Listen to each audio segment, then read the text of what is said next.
Seja bem-vindo ao canal Apocalipse Now.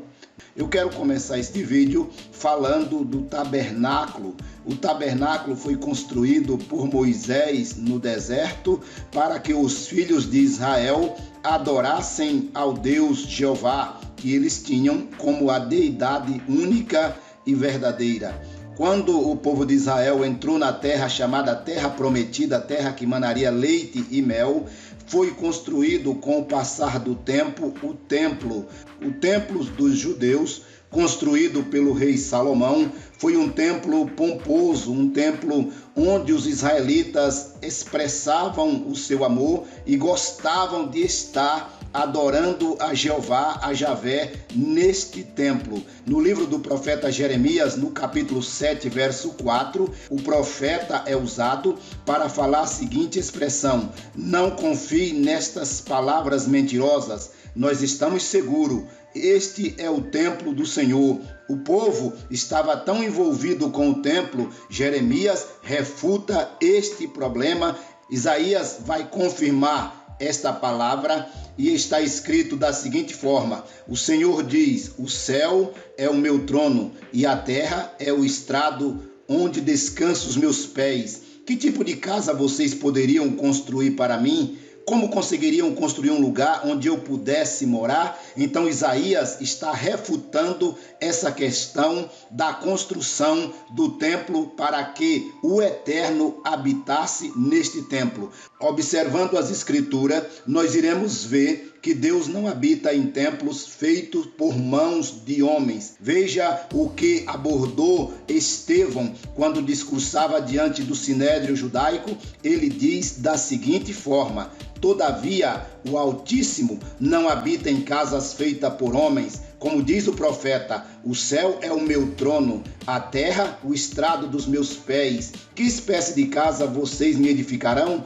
Diz o Senhor. Onde seria o lugar do meu descanso? Paulo diz que o templo que Deus habita é o corpo do ser humano e que se alguém destruir esse templo, Deus também o destruirá, porque o templo que somos nós, o que é a pessoa, o ser humano, no qual o sagrado habita, é santo. Veja o que diz também ele, o mesmo apóstolo chamado de Paulo, na primeira carta aos Coríntios, capítulo 3 e verso 16. Está escrito assim: vocês não sabem que são santuários de Deus e que o Espírito de Deus habita em vocês? E diz: habitarei com eles e entre eles andarei, serei o seu Deus e eles serão o meu povo. Quando nós analisamos este conteúdo com uma maior profundidade, nós iremos perceber que Deus nunca habitou, o Eterno nunca habitou em templo feito por mãos de homens. Mas no ser humano, no homem, na pessoa, o sagrado habita no ser humano. Veja o que está escrito em 1 Reis, capítulo 8 e verso 27. São palavras de Salomão. Mas será de fato, ó Deus, tu podes morar no meio de nós, criaturas humanas aqui na terra? Tu és tão grande que não cabes nem mesmo no céu. Como poderia este templo que eu construí ser bastante grande para isso? Porque Deus não habita realmente em templo feito por mãos humanas, mas no próprio ser humano. Veja também as palavras do apóstolo Paulo, quando ele está no local em Atenas, chamado Areópago, e ele diz a seguinte frase: o Deus que fez o mundo e tudo que nele há é o Senhor dos céus e da terra, e não habita em santuários feitos por mãos humanas.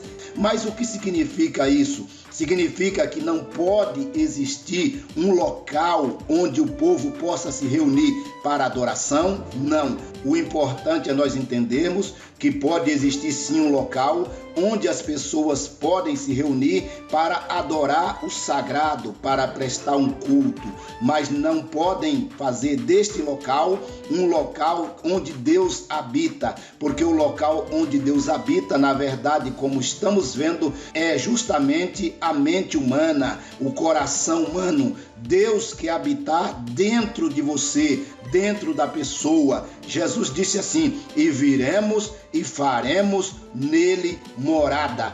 Veja o que disse Jó nos seus dias sobre o Deus Todo-Poderoso e as suas características. Não podemos compreender o Todo-Poderoso, o Deus de grande poder. A sua justiça é infinita e ele não persegue ninguém. Deus não é como os homens que mentem. Não é um ser humano que muda de ideia. Quando foi que Deus prometeu e não cumpriu? Ele diz que faz e faz mesmo. Toda a boa dádiva e todo dom perfeito vem do alto e desce do Pai das luzes, em quem não há mudança nem sombra de variação.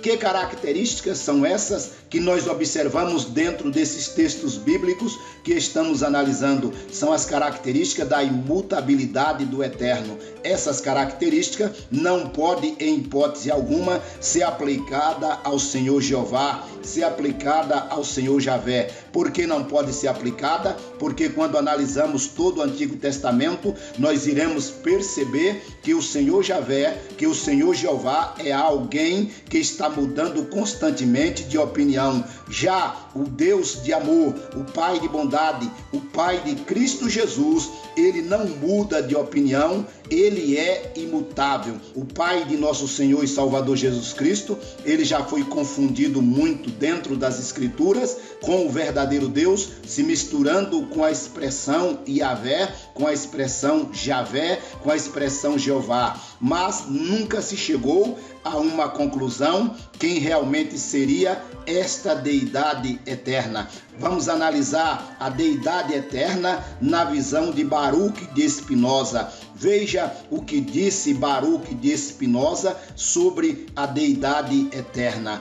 Para de ficar rezando e batendo no peito. O que eu quero que faças é que saia pelo mundo e desfrute de tua vida.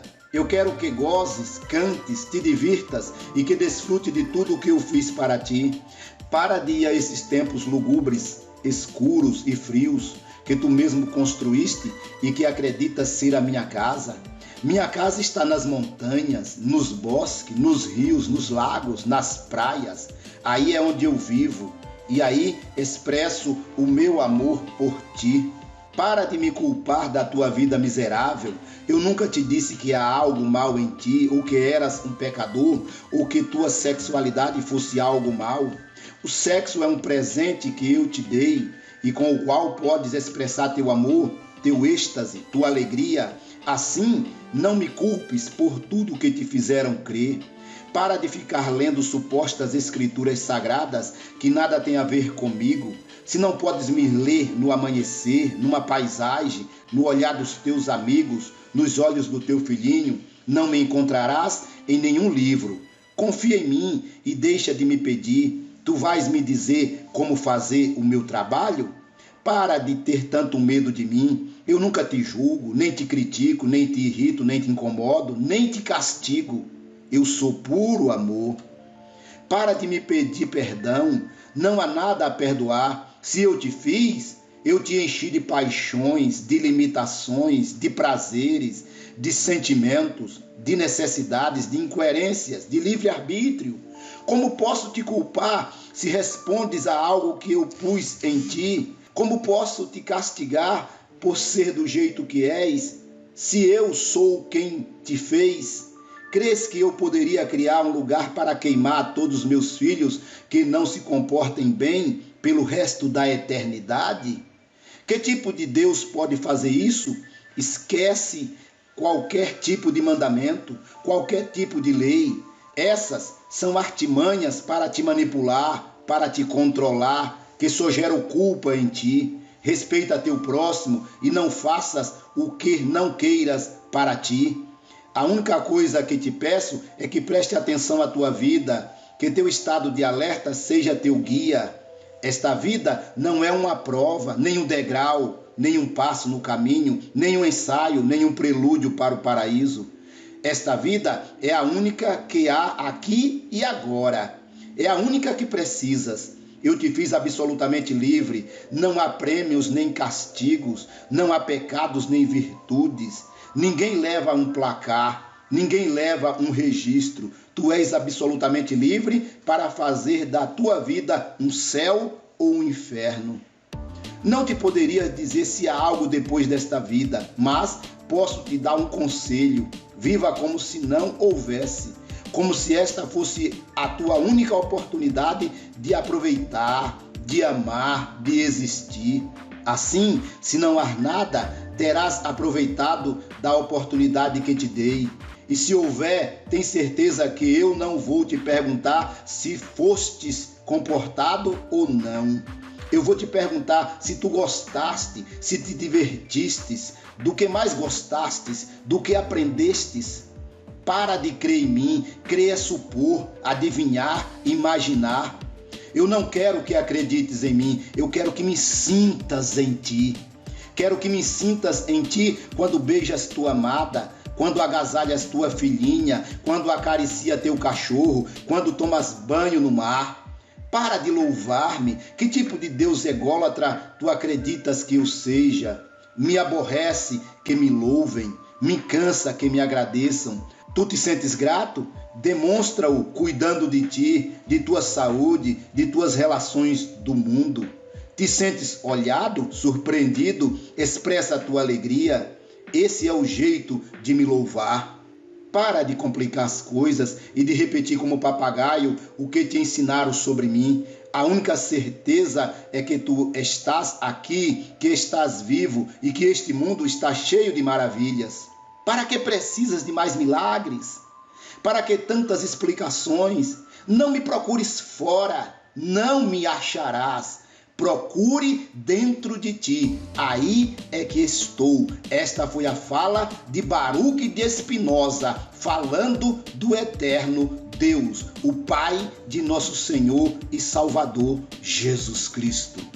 Vamos falar do apóstolo João em escritos considerados apócrifos que foram encontrados na cidade de Nag Hammadi, no Egito. O apóstolo João diz que após a ascensão de Cristo, ele foi ao templo dos judeus. E ao chegar no templo dos judeus, um judeu chamado Arimanes teve uma fala com ele e perguntou: João, onde está o teu mestre? João respondeu: ele voltou para o lugar de onde ele veio. Arimanes disse: aquele judeu te enganou e te desviou das tradições dos nossos pais. Esta fala de Arimanes deixa João muito aborrecido, constrangido e triste, e ele vai para um lugar deserto, totalmente desolado da vida. Ele relatou da seguinte forma: quando eu, João, ouvi estas coisas, eu abandonei o templo e fui para um lugar deserto, e eu fiquei muito angustiado em meu coração, dizendo: